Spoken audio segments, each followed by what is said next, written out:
Most of us spend a considerable amount of time in our kitchen. While we don't often think about our kitchen faucets, installing a new one can breathe new life into this commonly used room. The most common type of kitchen faucet features a single handle. Helpful add-ons include sprayers and soap dispensers. Installing a kitchen faucet is easier than you think. All you need are some basic tools, supplies, and if possible, an extra set of hands. Here's what you'll need to get the job done: an adjustable wrench, flashlight, cloth, heavy-duty sponge, plumber's putty, a bucket, and faucet kit of your choosing. Some installations may require new supply lines, shut-off valves, or additional tools, which may be provided with your faucet kit. When taking on this DIY task, be sure to equip yourself with the proper safety gear. Throughout the video, we'll alert you regarding when you should and should not use the safety gear. Step 1. Remove old faucet. Before removing your old faucet, you'll first need to turn off the hot and cold water supply. These are typically located under the sink. Disconnect the supply lines with an adjustable wrench and place a bucket under the sink to catch any excess water. Unthread the faucet shank, disconnect the pull-out sprayer line, and carefully pull the faucet off the sink. Remove any old sealant with a putty knife and clean the area with a heavy-duty sponge before installing any new equipment. Step 2. Install mounting ring. For a 2-hole installation, begin by filling the putty ring with a bead of plumber's putty along its outside edge. Insert the putty ring into the mounting ring. Slide them up and over the faucet's inlet lines and onto the threaded faucet shank. If your sink requires 4-hole installation, you'll need to install a deck plate before proceeding. Deck plates are typically provided in your faucet kit. Step 3. Install faucet and pull-out hose. With your supply tubes facing down and your handle located on either the right or left side, insert the faucet through the center of the sinkhole.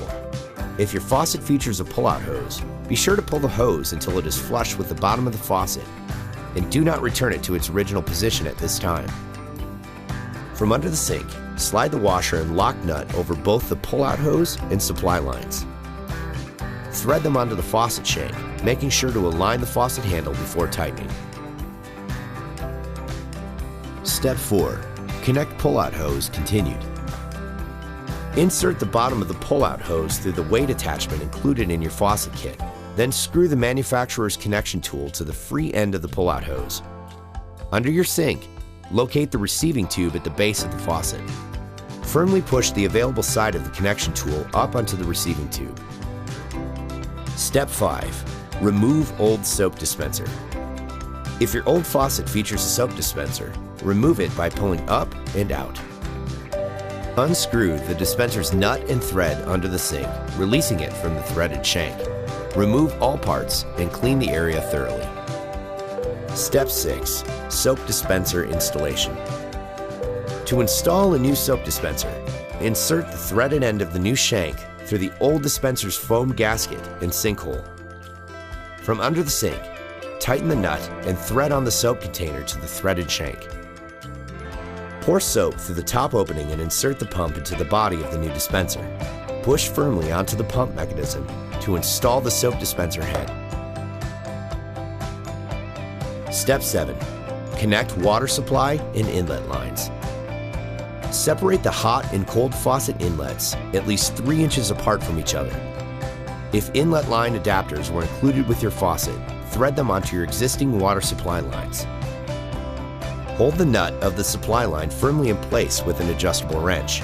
With another adjustable wrench, tighten the adapters for both the hot and cold water lines. To secure them, firmly push up and insert your kit's clips into the adapter's openings. Be careful not to cross the pull-out hose connection with the inlet supply lines, as the tubes will interfere with the hose. Step 8. Check for leaks. Turn the hot and cold water supply back on, checking for leaks above and below the sink. Turn on the faucet and continue checking for leaks. Once you're certain both the water supply and faucet are free from leaks, replace the cap on your sink's air gap to match the finish on your new faucet.